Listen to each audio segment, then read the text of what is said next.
16 दिसंबर 2012 एक चलती बस और एक ऐसी चीख जिसने पूरे देश को झकझोर कर रख दिया था। हमने सोचा था कि निर्भया के बाद इस देश का सिस्टम बदल जाएगा, सड़कों पर सुरक्षा होगी और कोई दरिंदा किसी महिला की तरफ आंख उठाकर देखने से पहले 1000 बार कांपेगा।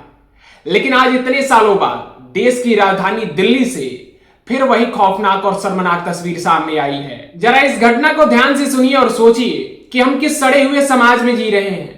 एक 30 साल की महिला, वो रात के अंधेरे में कोई शौक से बाहर नहीं घूम रही थी, वो कोई पार्टी करके नहीं लौट रही थी, वो एक फैक्ट्री में मेहनत करके अपनी शिफ्ट खत्म करके अपने परिवार की भूख मिटाने के लिए घर लौट रही थी।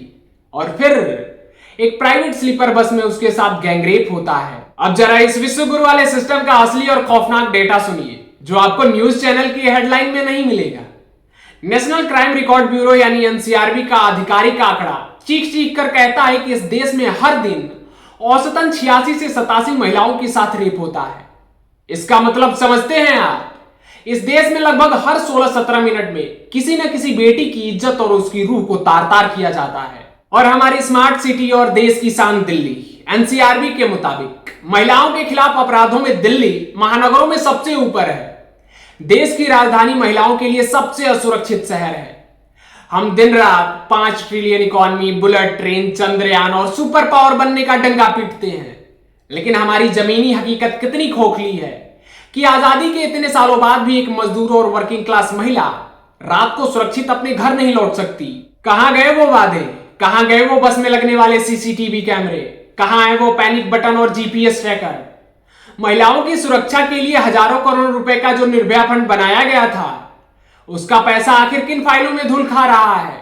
पुलिस ने 2 आरोपियों को पकड़ लिया और बस को जब्त कर लिया और बस फाइल बंद। क्या इससे न्याय मिल गया? अब क्या होगा? अब सालों तक कोर्ट में तारीख पे तारीख चलेगी। वो पीड़ित महिला जो दिहाड़ी मजदूरी करती है, वो अपना घर चलाएगी या कोर्ट के चक्कर काटेगी?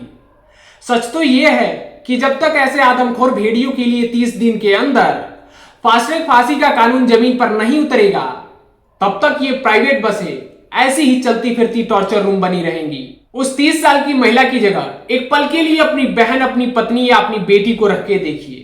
वो फैक्ट्री की निर्जीव मशीनों से लड़कर तो सुरक्षित निकल गई, लेकिन इंसानी शक्ल में बैठे उन दरिंदों से हार गई। अगर आज इस खबर को सुनकर आपका खून नहीं खौलता, तो मान लीजिए कि हमारे अंदर की इंसानियत भी उसी स्लीपर बस में कहीं मर चुकी है। इस वीडियो को आग की तरह फैलाइए और इस बहरे सिस्टम के छाती पर चढ़कर सवाल पूछिए कि आखिर कब तक हमारी बेटियां इन चलती बसों में नोची जाती रहेंगी।